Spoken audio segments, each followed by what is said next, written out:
Okay, awesome. Thank you so much, everyone. All right, officially starting. Hello, everyone. Thank you for joining AAPD's first policy webinar of 2025. My name is Rachita Singh, and I am the policy manager here at the American Association of People with Disabilities. I use she, her pronouns. And for a quick visual description, I'm brown-skinned Indian woman with dark brown hair and a ponytail, wearing tortoiseshell glasses and a green sweater. And so we are here today because, as you all know, we just saw half of the Department of Education's workforce get fired, and we have heard that there is an executive order in the works to dismantle it completely. So today's webinar is about what such an executive order would do, what is possible executively and legislatively, and what the harm would be in such a decision. I will let the speakers briefly introduce themselves because, I'm excited to dive right into the discussion. But before doing so, I wanted to get to a couple of housekeeping items.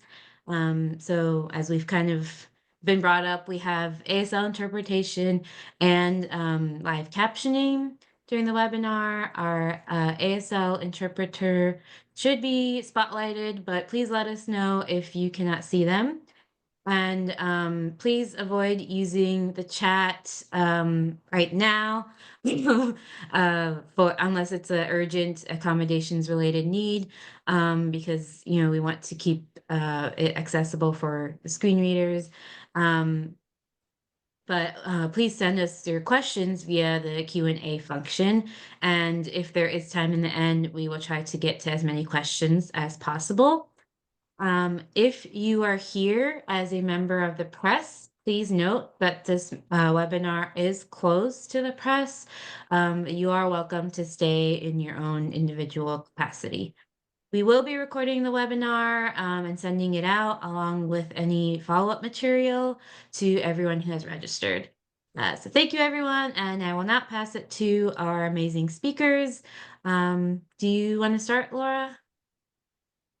Sure. Hi, everybody. I'm so honored to be here.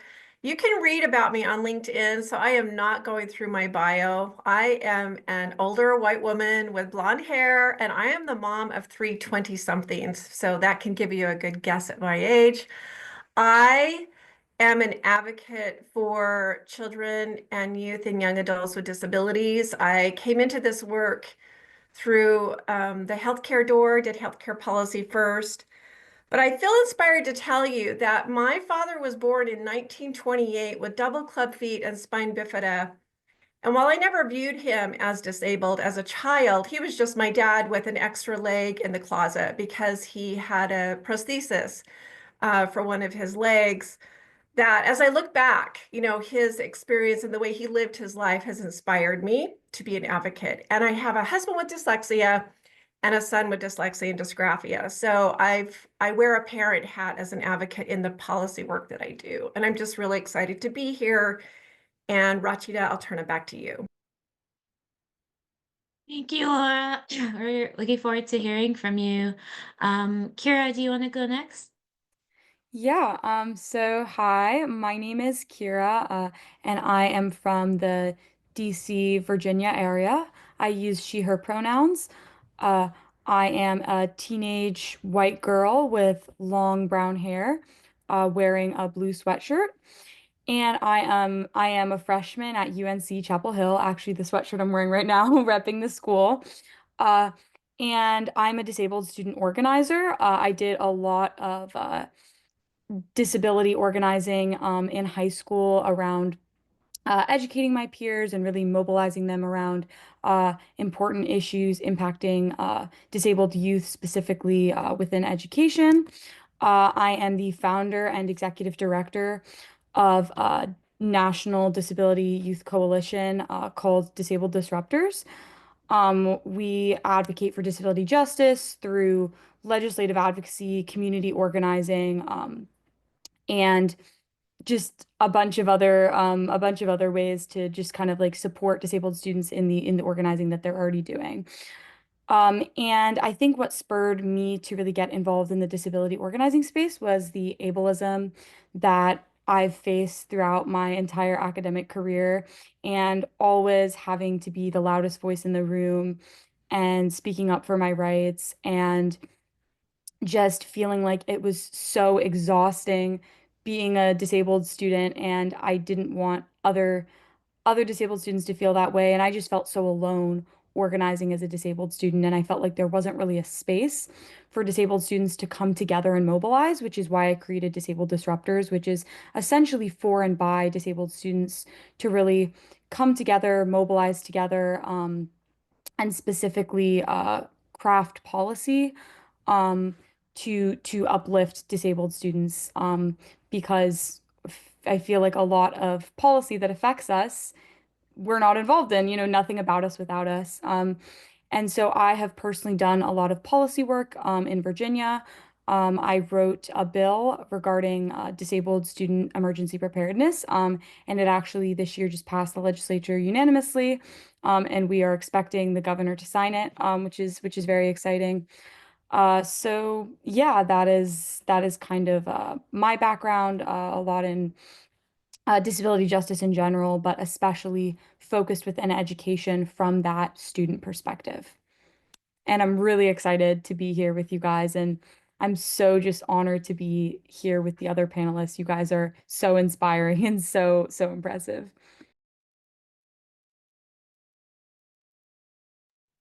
Thank you, Laura. I'm sorry, Kira. Thank you, Kira. I'll pass it to Sueli next. Hello, everyone. My name is Sueli Gwiazdowski. I will try to keep this short and sweet, and save some other stuff for the responses, but I'll give a quick overview, a little bit about me. I am from San Diego, California. I use she, her, hers pronouns, a quick visual description. I am a white Latina woman with long blonde hair, wearing a black long sleeve shirt, sitting in front of a blurred background. I am a 2024 graduate of Whitman College, where I founded their first disability affinity group. As an undergraduate student, I interned with the Department of Education's Office for Civil Rights, the Department of Labor's Office of Disability Employment Policy, and for 2 members of Congress. Right now, I am working in Washington, D.C., and I will be joining the University of Pennsylvania Carey Law School this fall, where I plan on pursuing a public interest career. Super grateful to be here and be part of this conversation, and I really look forward to talking a little bit through what these threats to the Department of Education mean.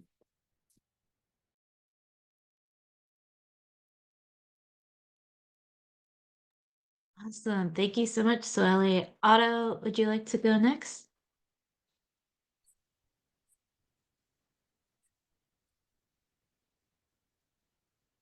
Good morning, everyone. I do realize many of you are already in the afternoon, so good afternoon to the rest of you. My name is Otto Lana. I am a freshman at the University of San Diego. I am co-founder of the Alliance for Disability Advocates here on campus. I am a San Diego native, born and raised. I have short brunette hair, stylishly gelled back, dreamy blue eyes, a year-round tan, and a smattering of sun-kissed freckles. Thank you for joining. And thank you for your passion and interest in this important topic. My comments are my understanding of the events that have happened in my life. My experience with the educational systems are not unique. Our right to access and support to education must be protected. Our Constitution says, "We the people." It does not have a carve-out for disabled people. I am included in the we. Last time I checked.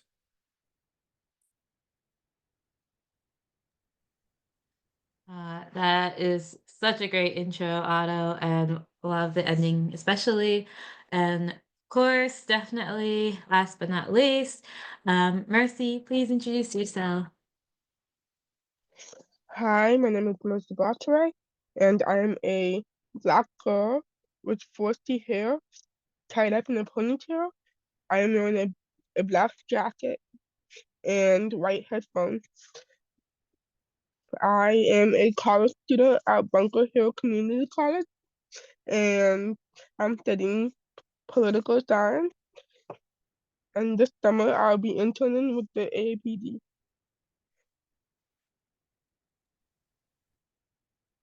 Great. Thank you all. We are so excited to have everyone here.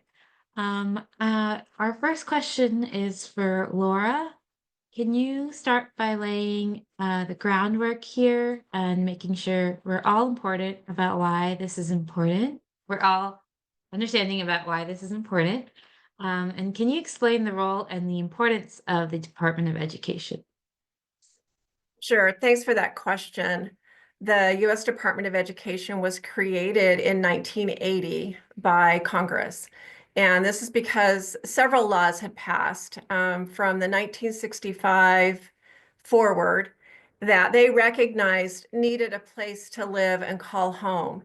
And the Department of Ed has about 4 major functions that are essential and should not be dismantled. Just say that right up front. The first is distributing federal funds to states under several major statutes, and we'll talk a little bit about some of those today. The second purpose is to ensure equal access and opportunity to education. In fact, several of our laws specify that this is the purpose of not only those laws, but also then the department's role in helping states achieve equal access and protecting civil rights. The next focus is helping states improve quality and access to education. And they do this through investments in research, in longitudinal studies, in data collection, and in monitoring compliance with the laws and the use of those federal funds. We have a layer of accountability for how you use our federal dollars. And all parts are critical to this ecosystem of education. And I'll just say this for anyone with a disability, their laws are knit together to support and assure that there is a focus from the US government into states to help students have access to education, to career training, and college access, and with the goal that we'll all become independent, working and living in our society.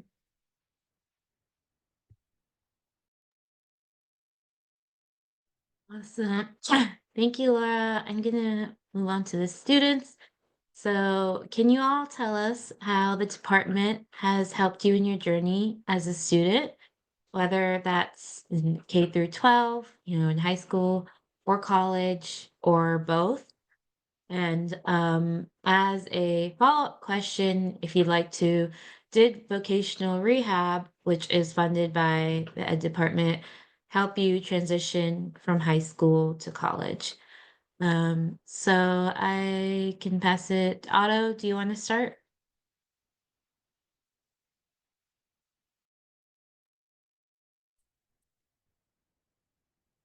I did not have vocational rehab as the private high school I attended did not offer that service. They offered referrals for outside consultants, but let me be clear.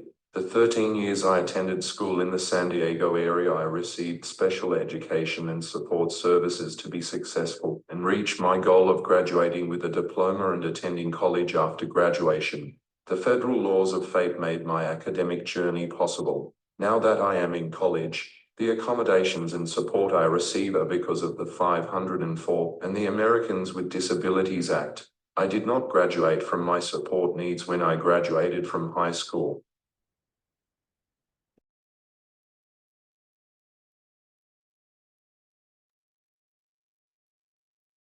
Thank you for your answer.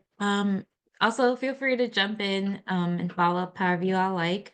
Mercy, did you want to jump in?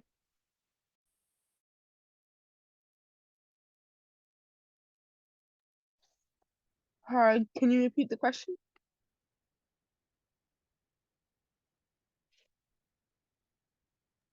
You're muted, Rachita.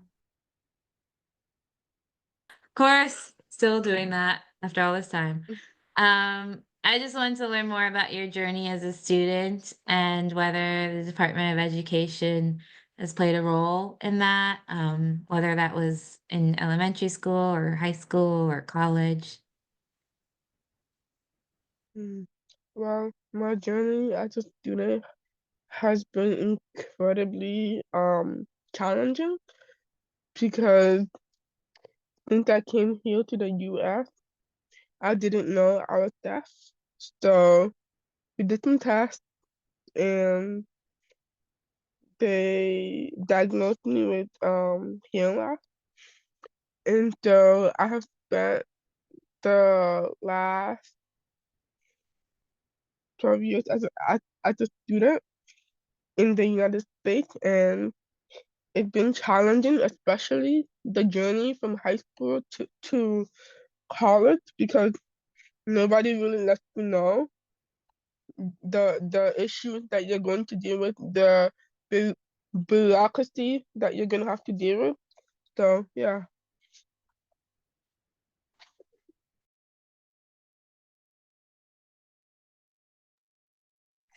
Yeah, definitely.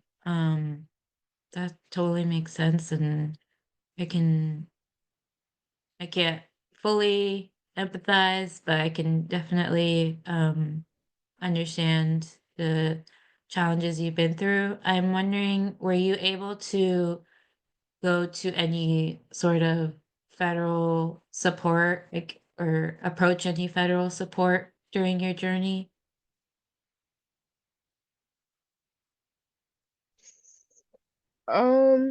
I did have backing through the IDEA, so I had an IEP.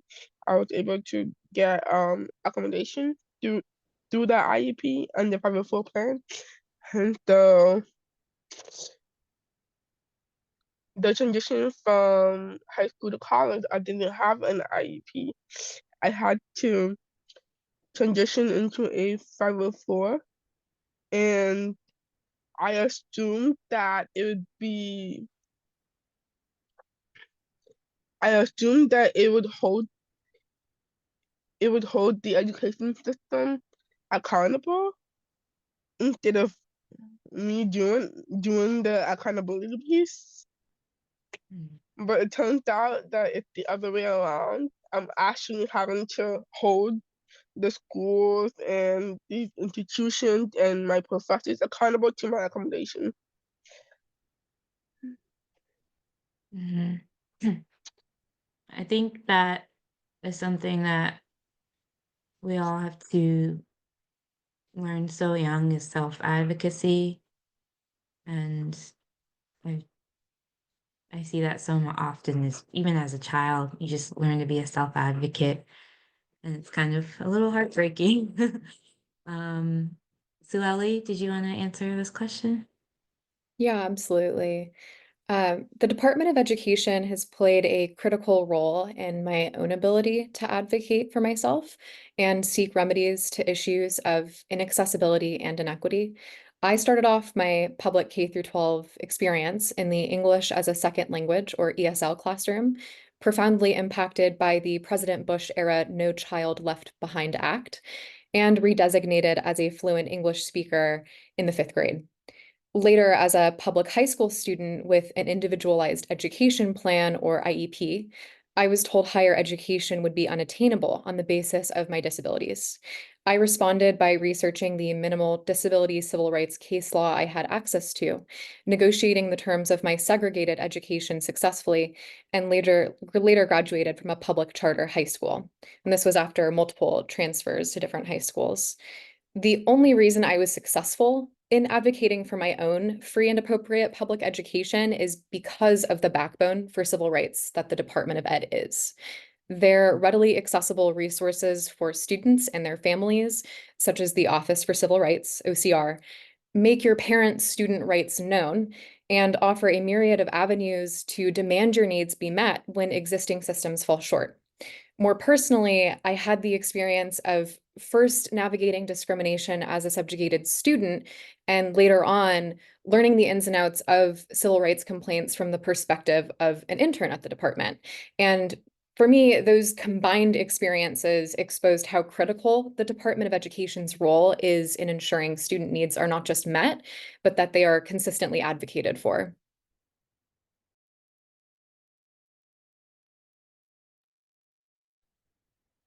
Thank you, Sueli. And then Kira, do you want to go ahead and tell your journey as well? Yeah, so I have had an IEP ever since I was 9 years old. And for some reference, I have a lot of disabilities that affect my academics, but the one that has probably the most significant effect on my academics is my epilepsy, which is triggered by essentially extensive visual stimuli. So most things that you look at in school. And so I needed pretty extensive accommodations.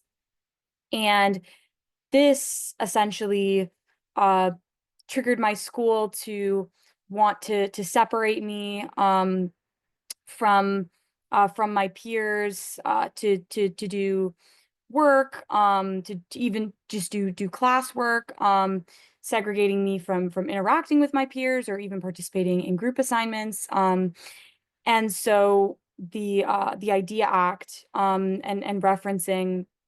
um, referencing the IDEA Act, in that the most inclusive environment possible, really helped me in being able to be in the classroom with the rest of my peers.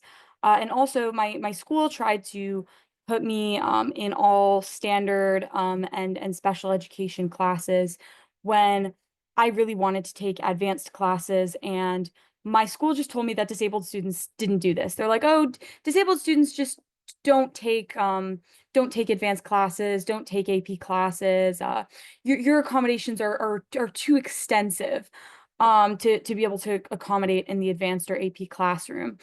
And actually, guidance from the Department of Education was really what made me able to take advanced and AP classes. And I'm actually dropping that in the chat, the recommendation that they that I cited did.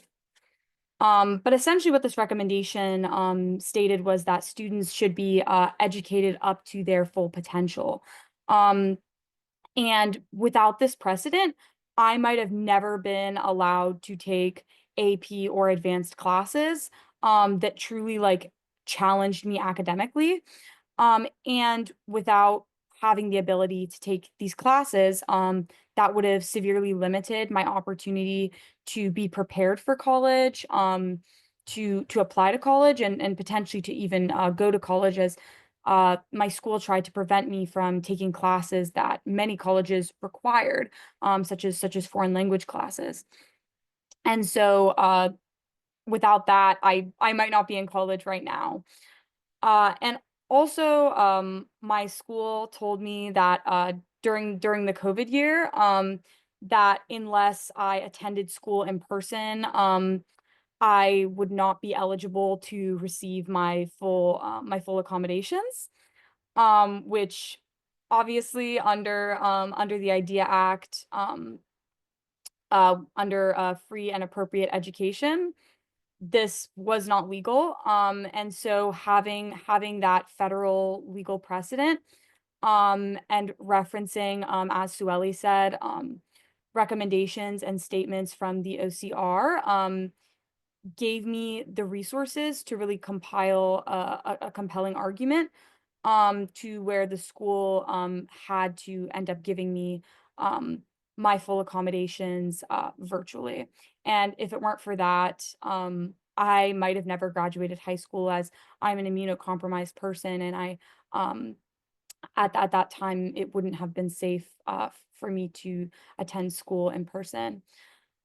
And also because of all of the complications of my visual disability, I also needed modified state standardized tests that were also mandatory for my high school graduation, specifically for math. The State Department of Education had to make me an entirely new test. Um, and a lot of the funding that the Virginia Department of Education gets is from the Federal Department of Education. The Virginia Department of Education receives $2.5 billion annually from the Federal Department of Education, and an additional $2,000, like within that 2.5 billion, $2,000 allocated per student.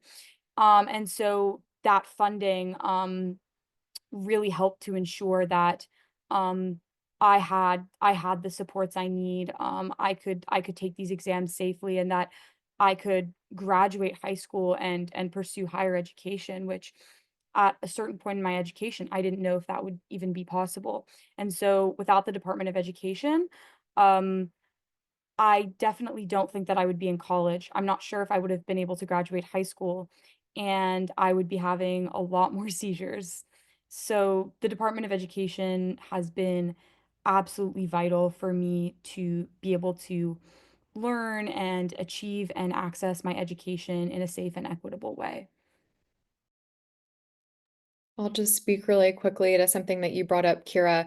It reminded me a lot of my own experience in high school as well. When I transferred schools the first time after being told that my first high school was no longer within, my least restrictive environment, I was moved into full-time special education and was entirely educationally segregated from general ed.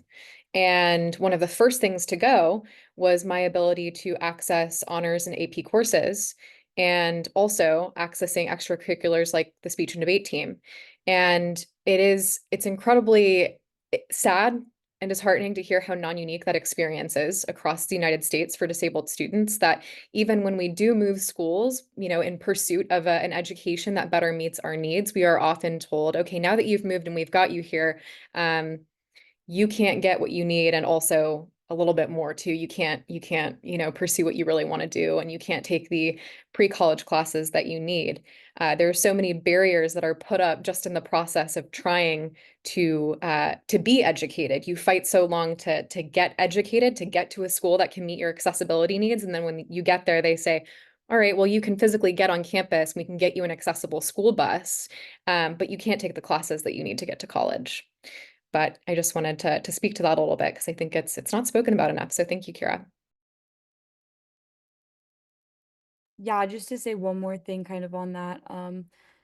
Yeah, I think a lot of people don't realize like the gaps there are in l- disabled students like accessing higher education, not just from like preparation standpoint and like having that support, but also like you said, like literally being allowed to take the classes that colleges require you to take to even apply to college. And like you said, like I've known so many disabled students who literally have not been able to apply to college because they simply haven't been given access to the classes that they need to take to be able to access a higher education.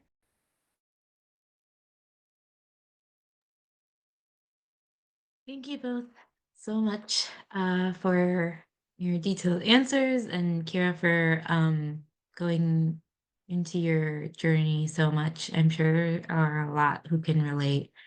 I want to go back to Laura um, and ask Laura, as we've kind of talked about, and as we said in the introduction, there's a lot of confusion, there's a lot of uncertainty. So there are probably people who might not fully understand what we say or what we mean by dismantling the Department of Education, and why that might be a bad idea. People are saying like, oh, well, they're still keeping the services, or just like, it'll go back to the states. What's wrong with that? So can you kind of clarify this confusion and explain what a potential executive order would look like, and what is possible via executive order versus congressional action, and why this is all so concerning? Sure. So I would love to have anyone jump in too after we talk about like some of the backdrop to all of this. Is it was a campaign promise by President Trump to eliminate the US Department of Education. And so everything stems from that and a report called Project 2025, where it spelled out pretty specifically what that plan would include. And they started this week without an executive order, and we're not sure one's coming now because there has been tremendous pushback against the actual signing of the executive order. And so while he might go ahead and sign an executive order, they've started the process to dismantle by gutting the staff. So just know the action this week to cut the Department of Education staff by half is a step toward doing what they have authority to do without Congress. And so I want to just talk for a minute about what Congress has to approve and what they don't. So let's talk about the actual laws that are in place. We have the Individuals with Disabilities Education Act. That is our nation's law for providing access to from birth all the way through age 21. If you qualify and you're eligible as a child with a disability, and you have access to intervention, supports, services, you've heard about that. And there are 6 pillars to IDEA, which I won't go into in detail, but just know each of those pillars you've heard a little bit about from the stories today, which are states are required to conduct child find. They are required to actually identify and serve all of the children with disabilities that are in their district, that are in their region, that are in their state. That's a requirement. And with that comes an evaluation that schools pay for, and then the services and supports that come through an IEP or an IFSP, an individualized family service plan, if you are an infant or a toddler. And the parent helps decide what those services are. And many of you have been to your own IEP meetings. I want to tell a little bit about what Otto said yesterday that really inspired me in our planning meeting. Otto said that his school didn't want him to come to his IEP meetings because they didn't want to talk about him in front of him. And he told us that he told them they should get used to talking about him in front of him. And that is a really important component as a self-advocate, to learn to be in the room when the discussions are really focused on resources and kind of minimizing what the schools provide. But back to IDEA, it's intersected with another law called the Elementary and Secondary Education Act. There's been work by Congress to connect these laws. Kira talked about her access to state assessments and having a modified assessment. That's because ESEA actually is connected to IDEA, where IDEA says you have to let kids in the building and you have to teach them. ESEA actually says you have to include them in your reading, math, and science instruction and test them on how they're doing. States get to decide their standards in that law and what they teach, but it's a requirement to include students with disabilities in those assessment systems. Those 2 laws work together. So Congress would have to approve any changes to IDEA, to its structure, or to ESEA. And then there's some other laws that are in here too. Voc Rehab is in a big law called WIOA, which is the Workforce Investment Opportunity Act. And we also have the Carl D. Perkins Career and Technology Act. Each of these big education laws and the Higher Education Act are all connected for students with disabilities. Congress would have to change those for the requirements of the laws to go away. But by gutting the staff over in OCR, they've really gone after the prong that Sueli and Kira and Mercy to some extent have discussed, which is the ability to file a complaint about discrimination and to be able to use resources from OCR to prevent discrimination. Those things are in direct attack right now.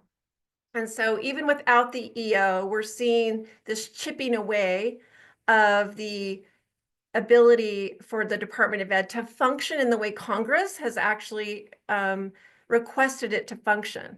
But the secretary can decide on the staffing level. And so they're making that decision, Secretary McMahon, and under the direction of the president at this time. That's a little bit, I know there's always more, but that's a good start.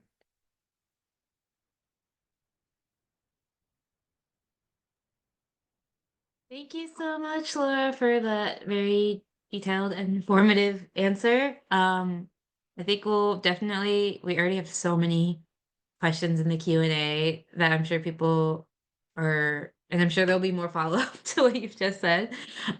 Before we get to the Q&A, I have one more question for the students, and hopefully we can make it a little brief so that we can get to the Q&A. But it's kind of a follow-up to y'all's the previous question about your journey, but I'm wondering, if, all this goes through and we have this executive order that comes through and just like completely gets rid of the Department of Education, how, how would that make you all feel? What would that look like for you right now? Does that impact you? Does it mess with your student loans? Like, can you just talk about what it would look like for you to not have a Department of Education? So Ellie, do you want to start? Sure, definitely nervous about student loans, waiting on my financial aid package from my law school right now, and that's nerve-wracking. If states, this is a note from a conversation we had with Laura very recently, but if states are not meeting our accessibility and educational needs now, giving them complete autonomy over how to meet our needs will end in disaster, in my opinion. History has shown us time and time again that when states don't have the resources or the willingness to meet our needs as disabled Americans, they institutionalize us. The existence of the Department of Education plays a vital role in not only promoting equal access to education, but liberating many disabled Americans, such as myself, from the archaic pipelines to institutionalization and sheltered workshops that still stand. The independence and autonomy the Department of Education makes possible through their vocational rehabilitation and worksource programs are so important. Not having a Department of Education is a real threat to our collective safety and independence. And at the risk of being a little too blunt, we are in an absolutely critical moment for disability and education rights. The Secretary of Education, Linda McMahon, whose job it is to ensure our equal access to education, doesn't even know the name of the law that gave me the right to earn a high school diploma, the Individuals with Disabilities Education Act, or IDEA. We have to rally around this and make it very clear that we will not go back.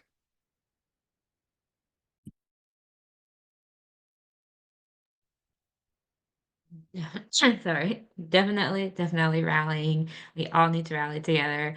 I'm literally responding to someone about how important it is to come together and reach out to your members of Congress and tell them um, how bad of an idea this is. Along those lines, Kira, do you want to go next? Yeah, so I guess talking about like where I am now in college. So I've only been in college for a semester. But obviously I'm very concerned in terms of student loans. Um, and also just having, I mean, just the Department of Education really like setting, a precedent of really like sh disabled students, being protected from discrimination in their schools, and knowing that, if I do face discrimination, that there is something that I can do. And without the Department of Education and the OCR, the Office of Civil Rights, a lot of those options kind of dwindle. And I can say like my school, UNC Chapel Hill, is very much known for being a very inaccessible school. Um, and not being great with accessibility or accommodations. And also, I know specifically like UNC receives research money from the Department of Education um, on like research relating to like disabled students and accessibility in the classroom. And so they would lose a lot of that money. And so I think that it's I think that I would just be really scared knowing that a lot of my options for ensuring, that I can access an accessible education, and if I can't, knowing that there's a pathway for me to appeal that, that being in jeopardy is something that really scares me. And again, as a college student, with student loans, that's also something that's very scary, for all students.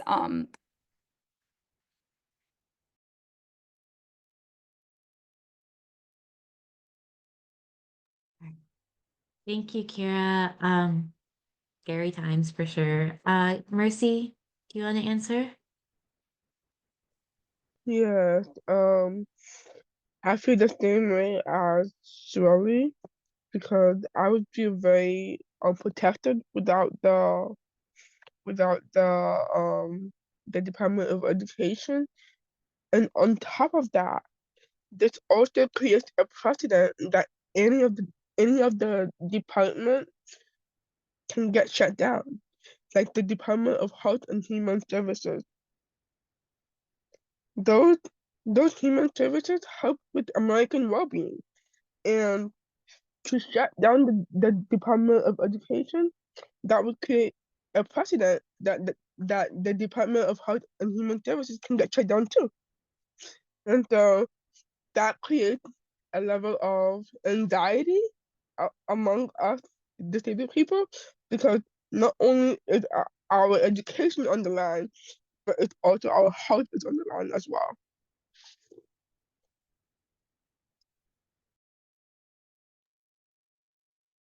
That's such a great way to put it, Mercy. Otto, did you want to end it out?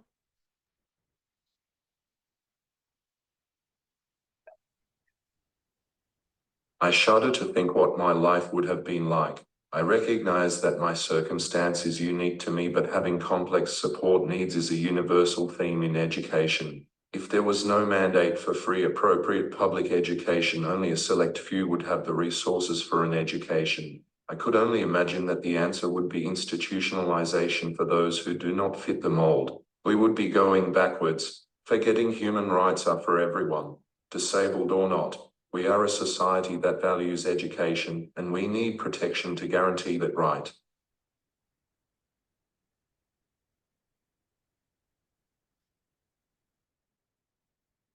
Thank you, Otto.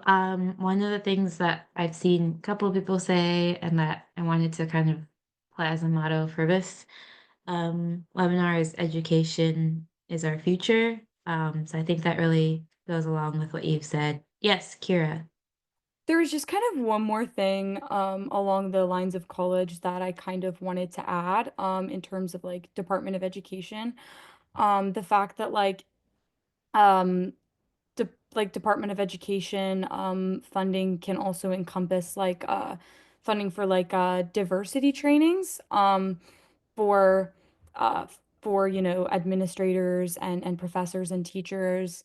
And as I'm sure everyone knows, DEI or DEIA, which obviously includes accessibility, is very much under attack. And that is kind of intertwined with the Department of Education. And so that also when the Department of Education, a lot of this funding gets cut, that a lot of that diversity training and which includes training on accessibility and on disabilities may be cut as well, which I think is super, I mean, obviously is super harmful because I think that a lot of times, as everyone has been saying, disabled students, we always have to be our own advocates and we always have to be the ones explaining everything. And, I'm sure that every single person on this call has had an experience with an educator who hasn't understood their disability and has been stubborn about allowing their accommodations. And when you have these trainings, that help to dismantle maybe preconceived notions or ignorance that educators might have about students with disabilities, that may be really, really helpful. And so when you aren't giving them any information or this crucial training on how to just basic accessibility and accommodations for students with disabilities, that could seriously affect how accommodations and disability is potentially seen in the classroom by certain educators. I mean, Laura, you can probably speak to this a lot better than I can, but that was just something that I thought about that's important. Thank you. Laura, yes? Yeah, I can't say it better than you, Kira, but what I wanted to reinforce that I think has been said here in this part of the discussion, even connected to thinking about the dismantling of ed and what it would look like, in that they're saying they would move IDEA over to HHS. Well, we all know that HHS plays a critical function in the medical needs, the needs for opportunities to participate in Medicaid for people with disabilities that are eligible for that and for their families. We do not want education mashed with HHS because of the focus of HHS, which is on healthcare. It's focused on being able to reimburse for the services that you might need in school, for reimbursing you and providing the healthcare needs that you have. It is not a model to provide what Kira just talked about, is really what I was trying to say. None of the things that have been brought up here in terms of the resources, the oversight, the protection of civil rights, none of that can come through HHS. And I just wanted to reinforce that I'm part of the consortium for constituents with disabilities through a couple of organizations that I work with, the Council of Parent Attorneys and Advocates, who's been mentioned in the chat by a colleague, and also CAST, who pioneered universal design for learning. We've got all these amazing research and best practices that can be implemented. And HHS is in a place to continue to invest and research that, and to also bring it into help our states bring it into our schools. So I just wanted to say that. I want to throw it back to you, Laura, to kind of expand on what you're talking about. Some people, I'm going to combine a couple questions. So I think for a couple people, it might seem we've been a little bit college focused, and obviously that is because we have college students here. But people want to get more details on how a potential EO would impact K through 12 students and IEPs and Section 504 within K through 12, and also about enforcement. I know you're talking about IDEA moving to HHS, but would it impact OCR or like Office of Civil Rights, and how would enforcement look in such an EO? So let's start with the one EO that has been issued is on school choice. And so this gets to the money that comes through these big laws. And the goal of this administration is to do something with these monies. They would need congressional approval, but they're really wanting to do this. And that is, they would block grant the big chunk of money that comes through Title I of ESEA, the Elementary Secondary Education Act, which would separate it from its requirements. When I talked about Kira having access to her assessment accommodations, while her accommodation and modifications came through IDEA, actually being able to take the assessment came through the other law. So by separating ESEA from the requirements from the funding, we would be dismantling then the requirements to actually understand if kids are having equal opportunity in our schools to learn to read and reach state standards in reading, math, and science. That's a problem. Next would be a goal to block grant the IDEA funding. These are billions of dollars that go to states through big formula programs. We do not want either one block granted. And so this EO that's already been signed for school choice basically says to Secretary McMahon, do everything you can with the monies to make school choice available. I want to say one thing, because I know I can see a lot of people on here that are from parent advocacy organizations and living in states where you have some kind of school choice. We are not talking about saying no to your state school choice mechanisms. Some states have actually provided vouchers or education savings accounts to families, and they attach your IDEA rights to the voucher or the school choice mechanism. That is great for you in Ohio and Illinois and in a few places. Well, I'm sorry, Illinois actually just let their voucher program expire.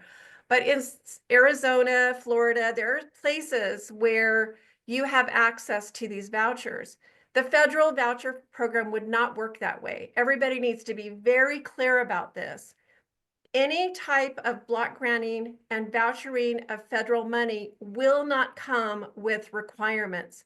Our Constitution actually prevents that because of a separation of church and state, and they cannot attach federal rights to monies that can go to religious schools or to private schools. So I just want to be clear on that. As much as we would maybe be okay, I don't know, I don't really want to say, except it's really not possible. And so any of the proposals for vouchering federal funds would not include any rights or protections for students with disabilities. The next thing I want to just clarify, and this gets to the civil rights protections, none of that would exist in separating these laws from their requirements because there would be no requirement for oversight. And while I can see in the chat, and I know because I work with COPA and other organizations who are, working with families who have these challenges, and even our students here have had layers of challenge trying to get to where they are. So our system is not perfect, but we know if we remove all of that oversight, we are going backward.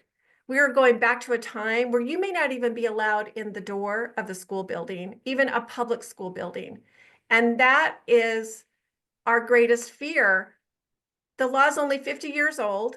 I know that sounds old, but it's not. In the experience of our schools, in how they're trying to, and in some places being more innovative and more inclusive of students with disabilities.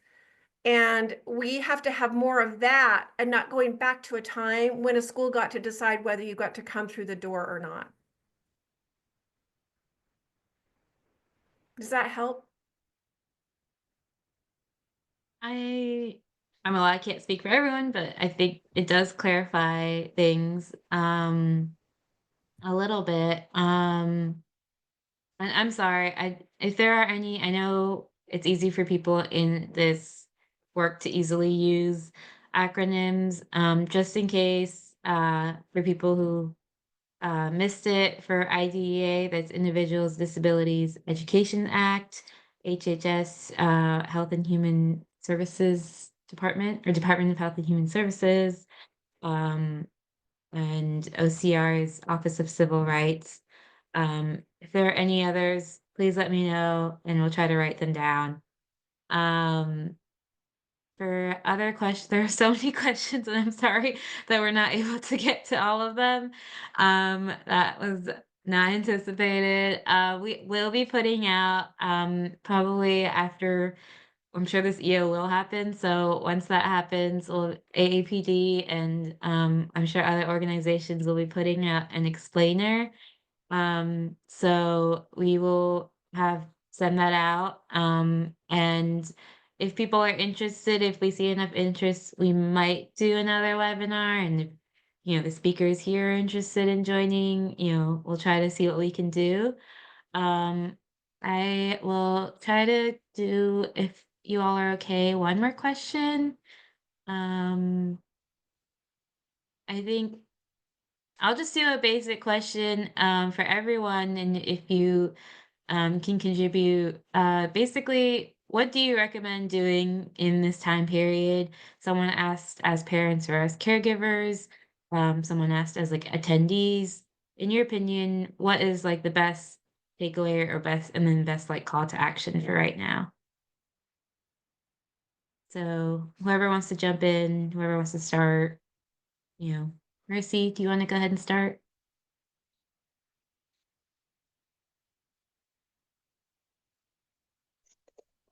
Well, my call to action would be to do your research, look up the law, look up look up the cases behind the laws, because not only it not only are the law is important, but the details behind the laws are the same issues that we're still dealing with right now. And so that's that's my call to action. And also make sure you're calling your congressperson. Make sure you're letting them know that this is what you don't want to happen and what you want to happen.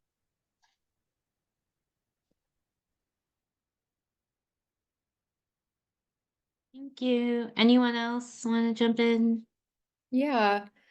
You know, in the spirit of the mothers and the fathers of the disability civil rights movement, I think it is absolutely critical that we stay engaged, that we ask questions, and that we push back and we don't let this happen, behind closed doors, out of sight, out of mind, if you will. We have to do our part in having these conversations with everyone that we can. And to Mercy's point, calling our elected officials as constituents and asking them what they're doing about this.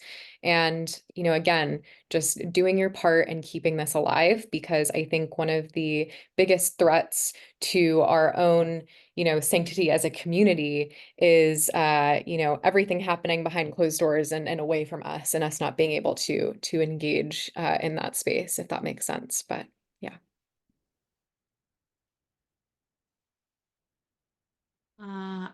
Otto and then Kira. Otto, do you want to go ahead? Call your congressperson and your senator and remind them you are a voter and your vote is why they have a job. Very true. Yes. And Kira? I was just gonna say, the student activist in me says like direct action. I mean, obviously, like to echo what everyone is saying, doing your research, educating your communities, educating your peers is so, so crucial and so, so vital. And calling your congressperson and your senator and scaring the crap out of them and letting them know that we're the ones who put them there and we're the ones who can take them out. Or that sounds, we're the ones who can, like, that's okay. What you know what I meant by that?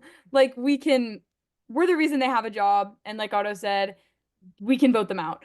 But also I think that it's really important to ensure that this is constantly in the press, this is constantly in the media. So often um disabled people and disabled people's struggles are just kind of left out of mainstream political media. And I think that direct action is such a great way to get attention. Um, and like I know like as a student organization, Disabled Disruptors has been we've been talking about organizing student walkouts. And we have some press connections that we're also talking to about this. And just like even like having like local rallies it can be a great way to get attention on the issue, to get new people interested in joining your cause. uh and so I think just like definitely organizing, like I think local direct actions and um partnering with organizations who who may be organizing larger direct actions, I think is a really effective way. um because yeah, I know, as like I can speak from the student perspective, and I know that having a lot of times students' voices, and especially disabled students' voices, tend to very often be discarded and left out of the narrative. And so direct action is one of the most powerful ways that we can really take back that narrative, um, pressure our elected officials, and do everything we can. And also, I can say that we Disabled Disruptors, we also have some other kind of like actions right now that are in the works. But and I don't mean to give a shameless plug, but if you are interested in collabing with Disabled Disruptors on any sort of direct action, or anyone who would be interested, you can always feel free to reach out. Awesome. We have a couple admirers of yours, so I'm sure people will reach out. And then Laura, did you wanna no? Okay. All right. I can't say it any better than that. This is the generation that we need. So you go. Definitely, definitely. Well, thank you, everyone. Thank you, our attendees, especially for a kind of last minute webinar. I'm so shocked at how many people joined. This is a testament to how important this issue is. And we need this kind of power and numbers to stand behind us, and to have every single person here go to your member of Congress, like all these speakers said, and tell them to, stop what they're doing. So that is the first call of action, and share what you learned. These amazing people shared their experiences, shared their information and knowledge. So please don't let that go to waste. And thank you to our speakers for, giving us their time and their energy and effort. I appreciate all of you, and I appreciate your work. So thank you for being here. Thank you all. You all are amazing. Take care. Thank you so much.